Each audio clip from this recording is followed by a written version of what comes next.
Hey everybody, welcome back to Trash Talk, the Thru Hikers podcast. I'm Kenny Powers. And I'm Guaposaurus Rex. And I'm Rascal. Welcome to the show, everybody. Today we're going to talk about hitches. Hitchhiking! Good old hitches. Hitchhiking. Yep, a way to get around from A to B while on trail. You got to get to the store, you got to get to a hostel, or wherever you want to go. Hitching is a great way to do it. It is part of life on trail. It is one of my favorite things to do. It became one. I was a little fearful of it at first. I think anybody who hasn't hitchhiked definitely has that little bit of not wanting to. But we got some good ones, we got some bad ones, and you got, what it's evolved into now these days to talk about. Right it's a 50-50. I mean, you never know what you're gonna get. But that's you could the get beauty. a completely sane person or someone who should probably be locked up immediately. Mm-hmm. Yeah. And it's just one of those games. I always tell my mom after I'm out of the hitch how it went. There you go. You got to check in and let her know all is well. Yeah, but not before. There's some safety things you can do along the way we can talk about too. Definitely. So, well, I guess we should just jump into it. Who's got the first one? Let's dive. Rascal, go for it. Me? Okay. I mean, hitching in the early days for me was like you said, it was kind of nerve-wracking. My first couple hitches, honestly, I would just walk up to a car and ask and be like, can you please take me XYZ? And usually I was doing it with people. But once I got comfortable, honestly, just thumbing it at any point when I need to. Mm-hmm. It's easier for me to get hitches than it is most of my male friends on trail or people that aren't short, tiny, white females. It's just a thing. I've literally, the longest I've ever had to wait for a hitch. Well, the CDT, there's some real remote places, but honestly, an hour, which is pretty good compared to some horror stories I've heard of I was at this trailhead for 4 hours waiting for this or that or whatever. Is it easy for y'all to get hitches? Looking so intimidating? Not for me. I didn't find it difficult, really. There were some times where, you walked about road walked about 3 miles before someone picked you up, but that was one time. Other than that, I had some really good ones from in Connecticut to Great Barrington. I threw a thumb out, first truck, boom, took me to the state line, got out, walked across the road, threw another thumb out, and got picked up instantly. Yeah, for me, it was more down south. I would have better luck, though, to be honest. There was one day that I was doing, and it's funny that, you brought it up, Rascal, about being a female. So I was doing a little bit of a road section, and within my first half hour out of town, I got 6 offers for a hitch. And I was like, no, I'm just doing this today, which was kind of crazy because just being, giving them and saying no, it's like, oh, you're fucking out of your mind. You're going to walk? All right. Yeah. But I posted that on my Facebook, and one of these people from my town kind of went off on me and was like, hey, oh, it's so cool that you're okay to be hitching as a man and da-da-da-da-da, but safety this, safety that for a woman, and it's so dangerous, and totally went off on me. Yeah, I was kind of conflicted about that afterwards. I don't know. It kind of messed me up a bit. No, I mean, I get it. It's not super kosher for lone females to be out there hitching. I mean, yeah, we've all been told the horror stories of what can and cannot happen. But I mean, I've hitched probably I don't know, at this point in my life, 300 plus times. And there's literally only been one time where I was like, I should not be in this car. And it turned out that it was fine. Literally 99% of the time. Yeah. Yeah, I've heard, I've had some good ones. I've had some wild hitches, just really interesting people. What are your all's craziest? I mean, I know, Guapo, you didn't hitch too much. I didn't do a lot of hitching, but up toward the end, I did hitching. I was doing, giving the hitches. Yes. We brought Black Betty up, kind of used her as a mobile. Black Betty, if you guys don't know, is a school bus that I have. A little short, blacked out schoolie. So we brought her up and used her as a mobile command unit, hiker transport kind of thing. Hell yeah. And it was awesome. We would have somebody drive it and swap and bing, bang, boom, and kind of move around and shuffle around, and whoever didn't want to walk wouldn't. It was rad. We helped out quite a few people. Really cool stories. One woman, we got to go pick her up. We were zeroing and got her to the hospital. She had a busted up thumb or something, I think. Saved another buddy, RW, who you guys know. You don't know Rascal, I don't know, but Kenny Powers, you definitely know Robin Williams. Yeah. He was in a bad way on the side of a mountain. All his gear was wet. It was really, really cold. He was on my headphone, kind of, bordering on a bad situation. And yeah, we were able to hook him up and get him out of there. So yeah, that was on the other end of it, which was great. The trail angel almost side of it. So it's a pretty unique situation. You were a hiker and a trail angel at the same time.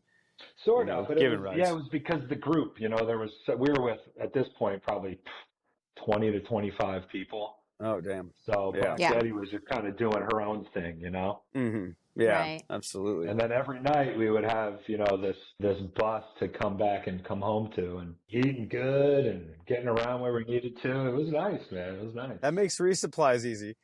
For sure. Totally. How many people could you fit in that bus? Was it ever like crazy overcrowded? Allegedly. Just shoving people in the corners?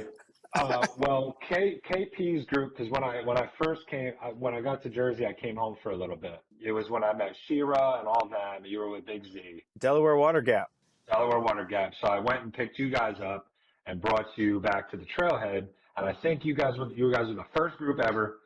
And I think we had like 13 hikers in there. Yeah, about that. Probably about that. Yeah, it was maybe more. We bumped it up to 17 was the max. We were stuffed. As someone who's usually the smallest person in the group, I have been shoved in the tightest, most awkward places in a vehicle before just to get a ride into town. Be like, no, it's fine. We can all fit. We can one more. Rascal, you're in that corner. That kind of leads into how one of my most radical hitching stories happened. My hiking partner, she's a female. She was out there. She's like, hey, I'll get the hitch. I'm like, okay. Yeah, that's what we do. It works. All the guys are in the bush in the back. We get the car. Hey, will you give me and my 5 guys a ride? Yeah, I was in the gas station parking lot and across the street. She's got her thumb out. A van pulls over. I come running over. It's just supposed to be me and her. And then these 2 other through hikers come out of nowhere, like, come on, get in. And it's a pretty packed van, so we all cram in there. We got 2 in the seats in the back, and then 1 sitting in the middle. And don't forget about your packs. Like the packs are a whole nother thing. Yeah, all on top of each other, and it's cramped. So this older fella pulled over, obviously just expected to pick up 1 female hiker, and then proceeds to tell. He's probably 80s. And then he proceeds to tell us, his whole life story. Married for 20 years the first time, like 40 years the second time, just gets divorced because he doesn't even meet this woman, finds an ad in a newspaper from a inmate in Illinois. And mind you, we're in Maine. He's going to save up the money and move out when she gets out of prison, and he's going to live with her, and how God had told him to do it. Man, a love story. As proper hiker trash, we are just instigating more and more to get more and more information out of this man, trying not to be disrespectful and lose it. But as soon as we get out of that van, it's like maybe a 5-mile drive. He tries to take us to a completely different trailhead just to see a shelter. And we're like, no, you can just turn around and drop us right back off where we wanted to be dropped off at. Yep. As soon as we get out, we're all just stunned and just staring at each other like, of course, it came out like, hey, what's she in for? She's been doing 25 years for conspiracy. That's all he would say. And I was like, you're going to get murdered, gentlemen. This went from a Lifetime movie to like a Unsolved Mysteries Dateline. Exactly. Yeah. Like snapped, or some weird. She might be setting up another conspiracy with you, sir. So I hope he's doing well. Yeah, good luck. I think I hear wedding bells. It's so funny that people are like, you should be like really concerned about being the driver and like picking up a hitchhiker. Mm-hmm. But like as the hitchhiker, we should be the ones that are more concerned because everything we have, especially as hikers, is on our backs, and we're kind of helpless. And we want that ride more than anything in the world sometimes. The characters that pick us up, I've had people pull over, open the window, and ask me if I'm going to murder them. And I'm like, no. Are you going to murder me? Because then we should talk. Yeah. Or people who pick up hitchhikers have no idea that they just drove by a trailhead. They have no idea that there's this trail that spans from one end of the country to the other, and that we're just a little human walking this whole thing. And then they are just blown out of their mind. They're like, wait, you're doing what? Yeah, that's one of the coolest things to see people react to it. And then sometimes on the positive ends, like you become best friends with these people. They invite you into their homes.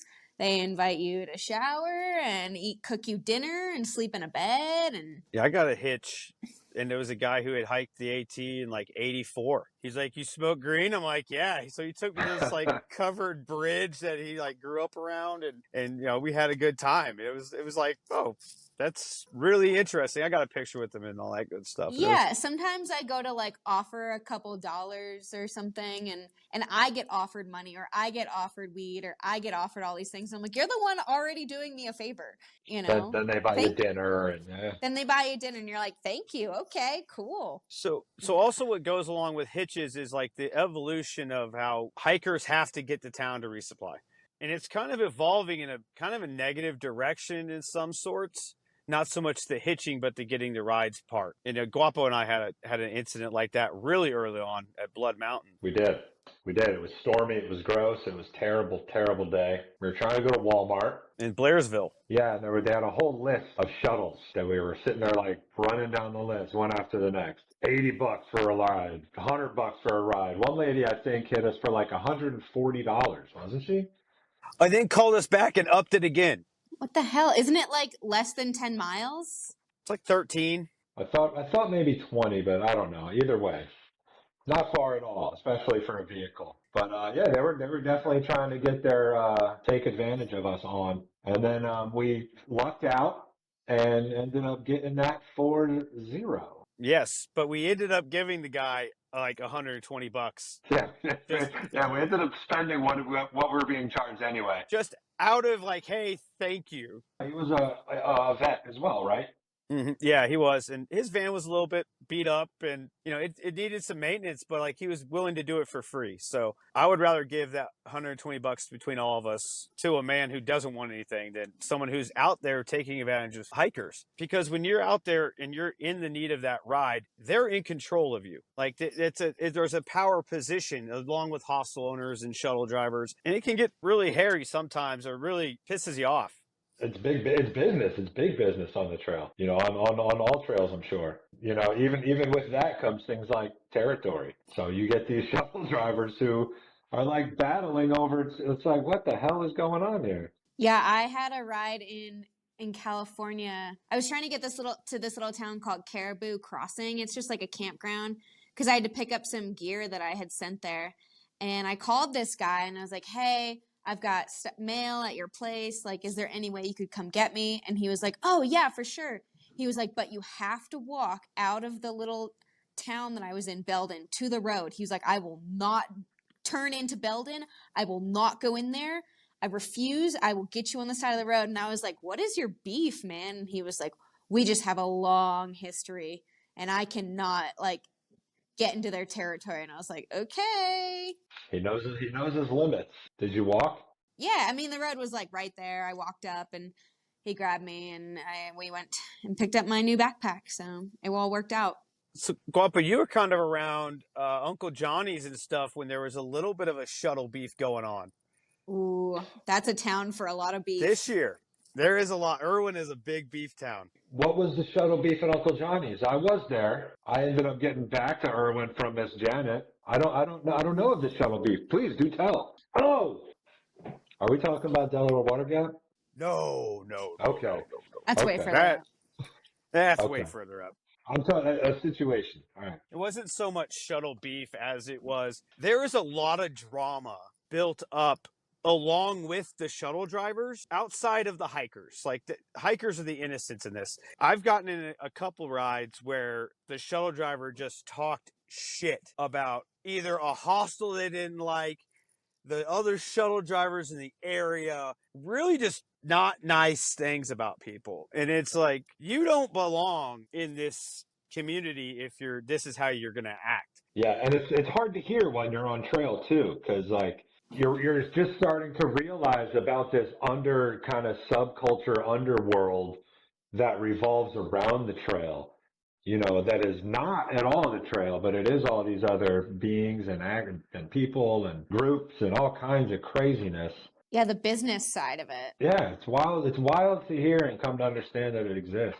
Well, a lot of these towns, like in the summer, during hiking season, that's like their only lucrative season. And so they are just like pounding the pavement for like as much as they can get, especially since like COVID year and then ever since like, I mean, Damascus, the gear shop had to, like, Grumpy had to move his gear shop because he couldn't afford the spot, and, like, the rent. A bunch of hostels have closed. A bunch of new ones have opened. Shuttle services have changed. 1,010 different restaurants have gone in and out. I mean, there's new hostels popping up everywhere. There's new shuttle services popping up everywhere. I understand that there would be some competition there, but toward Irwin, there was a shuttle driver that was like, don't stay at Uncle Johnny's because there's Noro there. There's this, there's that. That goes back to last episode. That's that fear mongering. It is. There was a power dynamic there with hostel owners, shuttle drivers to a hiker. I think some definitely abuse it because even if a hiker comes to somebody with a like kind of a, hey, what do we do here? I've had, unfortunately, an incident where a shuttle driver took up for a hostel owner because, quote, you guys will never return here. That's an issue, in my opinion. Anybody else have that kind of drama? No, not so much. More my experiences were definitely more on the positive side, fortunately. Just learning of all that to me was a big kind of mind fuck. It's hard to know who to trust and like what is going to be the best option for you out there. And it is 90% word of mouth. I mean, yeah, we've got Far Out. Yeah, we've got like Facebook pages or whatever to keep everyone updated, but it's pretty much like real time. Yeah, and if you guys are going to be hiking the trail, definitely, like she said, Far Out. Use Far Out. Read those comments. Use oh my it. Gosh. Yes. Definitely dive deep into the comments. People are super helpful, super honest. It's my favorite bedtime story to myself. I always joke like my nighttime reading is like a little bit of Far Out research for the next day and the next town. And I like to be just a wealth of knowledge, like, oh, we're walking into this town. Yeah. Like, oh, let me tell you guys about the 2-3 places we have our options to stay. And these are the best restaurants. And, we're going to resupply here and not here. And they're like, oh, thank goodness we have you, Rascal. Okay. I think every group has the Magellan, I call yes. it. The one who does all that research. And I think Far Out comments are going to be way more, I guess, truthful in a way of like less context than say the Facebook groups and such like that. I mean, you probably, Rascal, you probably have more through hikes planned of some sort. And then Guapo, I know you're working to get to the PCT, but like I'm going back to the AT this year. And I think, in my opinion, I don't think I'm going to be using shuttles as much as I'll be using my thumb. Well, that's like part of the beauty of it. I would get annoyed in towns, like when we were in bigger towns. This was mostly on PCT and CDT, not much the AT, but all my friends would be like, oh, just call an Uber. And I'm like, what? No, that is not what we do. We're hikers. We don't just call Ubers. We don't just download an app and they're like, no, it's fine. My favorite was my buddy Sherpa was like, oh, Rascal, we got a trail angel to pick us up to take us to the laundromat. And I was like, oh my God, that's like so awesome, so good. I showed up and he's like, yeah, the trail angel will be here in like 2 minutes. And then I was like, wait a second, hold on. Trail angel? I was like, did you call an Uber? And he was like, oh, geez, I didn't want to tell you. He's like, I knew you wouldn't approve. He's like, but are you coming or not? And I'm like, God damn it, Sherpa. Of course I'm coming. And the shuttles are expensive, but also it's like, I think you meet better, genuine people doing hitches. Absolutely. There's ways to, protect yourself and be safe getting into hitches. Anybody got any they want to throw out there? Yeah, I mean, I'm pretty good at reading people. I had to become that way. But there's been a few times where I've like someone's pulled over and I've kind of given that first judgment of like, am I going to be safe with this person? Are they nice? Blah, blah, blah. And there's been a few times when I'm like, I'm not 100% sure or even 90% sure. And so I'll just say something like, oh yeah, my hiking partner's behind me or waiting for me in town, or make it known that somebody's expecting you somewhere, or I have my tracker on. Just make like a small comment about something like that. Nothing like accusing, but just to have them be aware that, yeah, maybe you are alone hitching, but someone's keeping you accountable, so they shouldn't really try anything. What about you, Guapo? You got an idea? Not really. I didn't really do a whole lot of hitching. There was one actually, so it was kind of a sketchy. It was stormy. My buddy Coaster and I were trying to get to Hiker's Welcome. This pickup truck with these two like good old boys came driving by and just like grilled us as they drove by. We're like, all right, that was a little sketchy. And they're heading towards the storm, and it's a big old storm, and it's coming. The truck slowly comes back up behind us, and he's like, "Get in the back, y'all." We're like, "All right, shit." So we hop in, and I realize I'm sitting on top of a rifle. Like, all right, all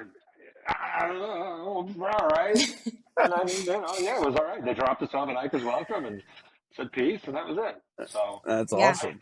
I try not to read too much into it, because then you start doing the mind games with yourself and playing tricks Yeah. on yourself and thinking incorrectly about possibly these really nice, sweet people. I know I've Yeah, it's a heard, catch-22. people acting like they're on FaceTime and taking pictures of people's license plates and sending it to somebody, and neck knives and all this. Like, I mean, I definitely had a neck knife, that never came yeah, off, so it was always there in case.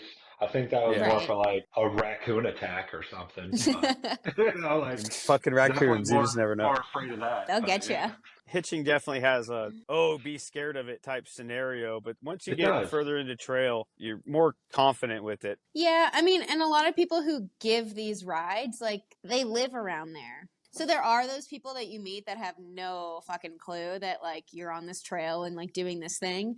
But they're, 85% of the time, they're like, oh, yeah, like, I'm driving across the AT and the PCT. So, like, Yeah. if there's someone with a backpack on and their thumb out, odds are, they're not It ain't their homeless. first hitch. Yeah. Right, Yeah. exactly. Yeah.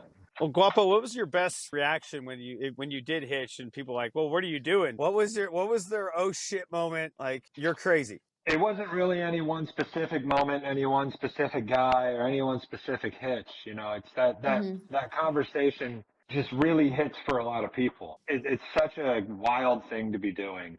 It's like almost every time you got a hitch from someone who wasn't trail related, who didn't live, who just so happened to pick up this hitchhiker. Yeah. They're like, "What in the actual? You're doing what? Yeah. How are you off of work? What do you do? Like, where do you Yeah. stay? Like, Yeah. Do you carry all your food it's for 5 months? it's that mysticism of the trail that like people just don't get it. People just don't get it, and then Yeah. they're mind blown from hearing about it. So that's really cool. That's neat to watch people's reactions. Yeah. Even some people who, like, you would think, oh, they definitely get this. It takes them a while. Like, I've been in a hitch in a car for like 5-10 minutes talking to someone, and like, I've already explained what I'm doing. I've already this and that. And then finally they'll be like, wait, hold on. So you're telling me that you're walking from where to where? And I'm like, well, we already went the over light bulb this. just bling goes off. Yeah. My favorite was this girl. She picked my partner and I up on the CDT. She was telling us all about her best friend who was currently hiking the PCT and like telling us all these things about him. And then she was like, wait, so where are you guys headed again? And I was like, well, we're doing the same thing your friend is doing, just the opposite direction. We're going Canada to Mexico. Sounds like he's going Mexico to Canada. And she was like, oh, okay. And then she was like, wait, what? Hold on. Oh my God, are you kidding me? And I was like, what? Yeah. Didn't realize you could do it both directions. Yeah, And like on a different trail. Some people really look forward to actually picking up a through hiker because they've heard about the trail or a loved one has done it. Yes. I got one of those hitches. Like, it was magical. It was 10:30 at night in Bethel, Maine. We had gotten a hitch from Wilder's dad, drove us back into town. There was not a car on the road. It was like 3 miles to the hotel. Car comes the opposite way. I just half-ass throw my thumb out. She took a second to like, oh, should I do this? Like, do I have room for 2 people? And yeah, so she was looking forward to picking up through hikers because her boyfriend had already through hiked, and that's why they were up in Bethel. Okay. Yeah. And so, like, sometimes you're making somebody's day by hitching. Totally. You just never know. We had one where what is the not Station 19E. There's another hostel right down the road. The one with the Oh, Mountain crazy Home. killer breakfast. Mountain Harbor? Mountain Harbor. Yes, Mountain with the Harbor. ridiculous breakfast. Yeah. Yeah, so Oh we were God. hitching. Do you know you had it? The Oh breakfast? yeah. Did you do it? Twice. All right, good. Yeah. Twice. Yeah, it's a must. Anybody, it's out of control if you're a breakfast person.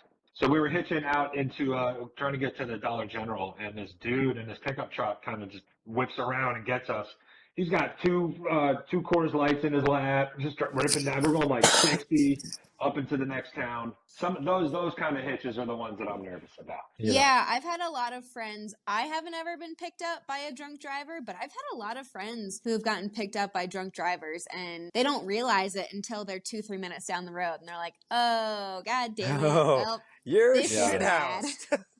This is bad." I'm And it's in like danger. awkward. Like, what do? Do you get out of the car and now you're at an even worse location to hitch/go anywhere, or do you risk it, stay in the car, and like hopefully get to where you're going? Or you risk Put your getting making seatbelt them on. mad. Yeah, you piss them that's off and they're true. like, oh, yeah, I'll take you a complete opposite direction. Mm-hmm. Good luck. Hitches can be scary, but most of the time they're some of the best entertaining stories on trail. Oh my Yeah, I gosh. think just be mindful. Yeah, so definitely if you're still watching, leave us your crazy hitchhiking stories in our comments or over on our Instagram. And Yeah. while you're watching this, hit the subscribe button, please. Like, share, subscribe. We're almost to comment. 100. Woohoo! Almost to Help, 100. help us. We can do it with you people. Yeah, we can do it. Yeah, send us videos of your crazy hitching stories as well. We'll post them on our stories and on all that good stuff. So fuck yeah, boys and girls. Absolutely. I do love it. And I still hitch sometimes in my off trail life too, because I am a runner and a hiker and a climber off trail. So there's been times when I've been known to be like, I don't know how we're going to get back, guys. And I'll be like, oh, we'll just hitch. And everyone who I'm friends with who's not a hiker is like, you want to hitchhike? And I'm like, it'll be great. You'll love it. Come on. Let me show you. You never know who you're going to meet. I actually met one of my hitches was the art collector for Bill Gates for North and South America for 20 years. Wow. And he had just retired. He picked me up. That's the second hitch I got going into Great Barrington. You just pull right over. Who knows? Dang. Someone just might be lonely and want to have somebody to talk to. Which is both good and bad. Sometimes then you're in that car for way too long. I mean, we can get into shuttles, I guess. There are a lot of good shuttle services out there. I mean, there's a lot of folks now who live in these trail towns who realize what we're doing. There was a couple along the CDT that people were posting comments about in Far Out. I remember calling one out of Chama, New Mexico, and I was like, hey, if you're not busy, like me and my friends need to ride back to trail. And she was like, oh my God, I'm right down the road. Let me finish putting this kayak rack on my truck real quick and I'll be over for you. And she was so cool. And she literally just wanted to like chat about like living life more simply and like living more free. It's like a 25-minute drive up and down to the pass. And she was totally chill. She didn't want anything. She wanted us to like write our names in her little logbook that she had started. And it's just little things like that. The best shuttle like early on we had was good old Bobby the Greek. And Franklin. I knew you were going to say that. Yeah, I love that dude. He picked us up right before Albert Mountain, and we went into Franklin, and we called the hotel. He quoted us like $60 or something like that. We get there, and it's like double, and then like $10 extra per person. The hotel, not Bobby. Yeah, the hotel. The hotel. Yeah. And Bobby, he gave us the price. Like, okay, cool. Like, let's, what works. And he heard about it. He goes, yo, on the way back, half off. And he gives free rides in town. He'll come pick you up and do all the things. Bobby the Greek was awesome in Franklin. I recommend him to anybody. He doesn't take advantage of hikers. He's out there grinding. He does so much stuff in the off season too. He was actually thought about coming down to the Foothills Trail, but I don't think he ended up making it down there. But it was good to see him. And there's definitely some really good shuttle services out there. And like a lot of the trail associations have set up certain shuttles. Like I'm just thinking of the one to get to the southern terminus of the CDT. There is one specific trail angel, good old Tim. Like he is the shuttle guy. it's basically donation based, but at the same time, like, he does so much work for us down in the boot heel of New Mexico. He refills all of our caches. He's out there like every day, 3 times a day, picking up hikers on this like shitty old dirt road right on the border. I felt so good about giving him over $100 because just such a good guy. And then there's other people who see that and they're like, oh, I'm going to charge you $300 a person and I'm not going to do anything else. And it goes all to him, you know? It's like, no, that's not how this works. That's becoming more and more on the AT, I think. Like I dealt with it. We dealt with that a lot. You have your staples, people who are actually there for the hikers. Yeah, but you know, like you were saying, there are some really good shuttle services, and they, you know, it is becoming, it is a business, right? It is a business for these people. Keep that in mind. You know, you're definitely going to get price gouging for sure. People will take advantage. Smoky Mountains, use the church, it's free.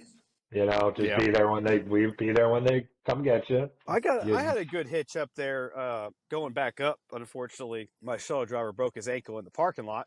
Snapshot was there for that. I was there. I wasn't there for the break, but I have another great story about him. Yeah, the general. Yeah. That's how I found out about him, was you all. Yeah, then he took us out to Standing Bear after that. So it was decent. Like with a broken ankle, he was driving around. With a broken ankle, yeah. So he was just doing some Trail Angel stuff. When I met him, it was the day before the ankle, and he was at the Outfitter. So he was just standing in the parking lot, and I had a funeral, so I was leaving town and had to go get a car rental to get up to Chicago. And he had overheard me talking to somebody about it and offered to give me a ride to the rental place. It's like, oh shit, sweet. But it wasn't for another day or two. And so we just stayed in Gatlinburg, got a hotel room and chilled. Then he goes with you guys, goes up to Klingman's. The whole parking lot is a sheet of ice. Dude jumps out of his truck, slips, smashes his ankle, breaks every bone in his ankle. I turned around because I thought I heard a thud. And I was like, I turned around and he's just laying on the ground. It took me a second to go, that's a weird place to lay down. But I was like, oh shit, he fell. We got him up and got him taken care of, and or at least enough to get to a doctor. Yeah. And he didn't go. He kept shuttling for the next like 3 or 4 days.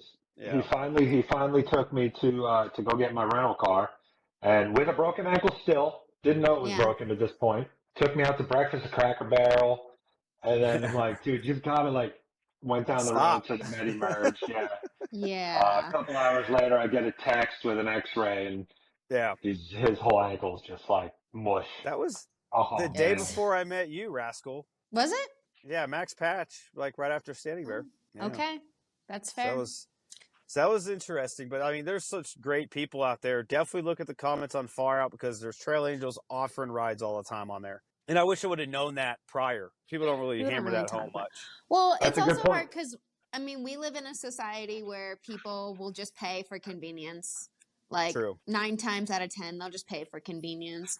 And like, yes, as someone who likes to put in miles during the day and like get my chores done in town and like be as efficient as possible, sure, I get that from time to time. But one of the reasons all these shuttles feel that they can upcharge every single hiker is because everyone's paying them. They're just doing it. They're like, it's fine. You'll be here at this exact time I hit the road. Perfect. Sounds good. Oh, you'll take my pack 20 miles ahead for me if I pay you an extra $100? Sure, I'll do it. Why not? And it's gets excessive. It gets expensive. And if you're looking to save money, throw the thumb out.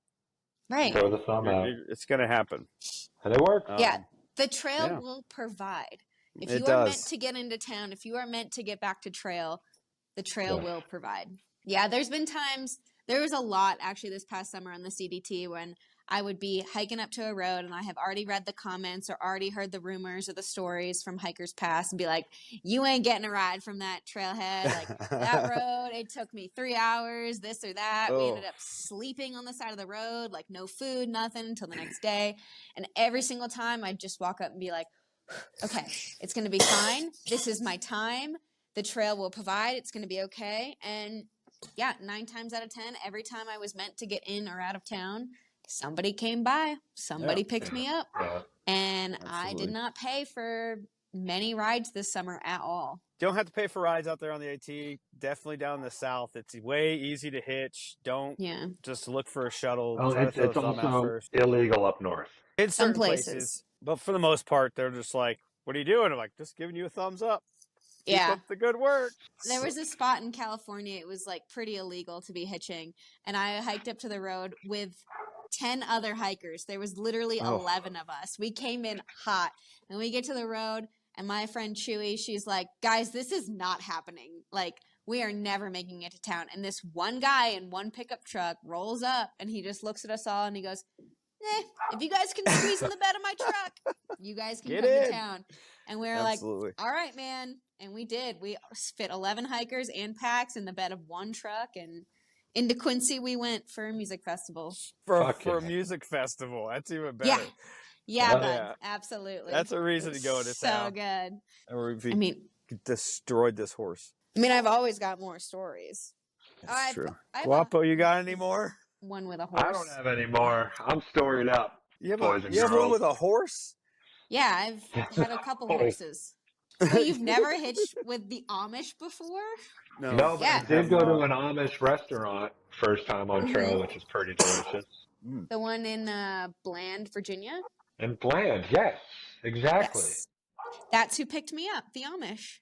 Oh, shit. The Amish, really? Oh, that's awesome. No, I was picked up by a guy named Wrongway and his wife cheerleader who bought their house from the Amish. They had a crazy trade of property. It was this weird thing, and then they took this to that Amish restaurant, sort of potluck place, whatever you want to call it. So good. So good. Oh yeah. That will be on my list then. I'll have to hit that one. Absolutely. If you do, don't try not to hitch with the Amish though, because I called them and they were like, "Oh, we'll be there in 15 minutes." And 55 minutes later, I hear clop clop clop clop clop clop, and I look around the corner. I was like, "Oh my God, they brought a horse! They brought a horse and buggy." Legit. Well, that's how they get around. What do you expect? I know, but I wasn't thinking that that's what they were doing. Amish, not Mennonite. Yeah. It took another 55 minutes to get down to the restaurant. And I was like, we're never making it out of here. Yeah. We live here now. We live here now. Maybe that's the plan. Maybe. He was trying to sell his horse. So he made us all teach him how to take a picture with our iPhones. And then he was like, will you print this for me so I can make a newspaper article and sell my horse? And I was like, oh, that's adorable. No, we can't. Damn. We can't print this. No, I can't. That's just one of my horse stories. I think I have 3 or 4 hitches with a horse involved. One episode is going to have to be about horses. Just horses. You want to wrap it up? Miss Rascal, how about you do it? Well, folks, those are the few hitchhiking stories we have for you, and there's plenty more. But like Kenny said, we want to hear from you. So please drop us a comment, drop us a DM, whatever. Let us know. We just love stories. We just love sharing and whatnot, you know. And when you're out there, just stick your thumb out and trust that it'll happen. All right? Don't be anxious. Don't be worried about it. Use your good judgment. Absolutely. Tell someone if you're feeling unsafe and get out of the situation. And I hope that you quickly get to all those all-you-can-eat buffets as fast as possible. Get to them. Thank you, everybody. Thanks for tuning in. We love you. Why people climb mountains? Is it just reach the top and see the view? Well, I tell you something. Every rock and every river, every sword and every splinter, I would climb every mountain with you.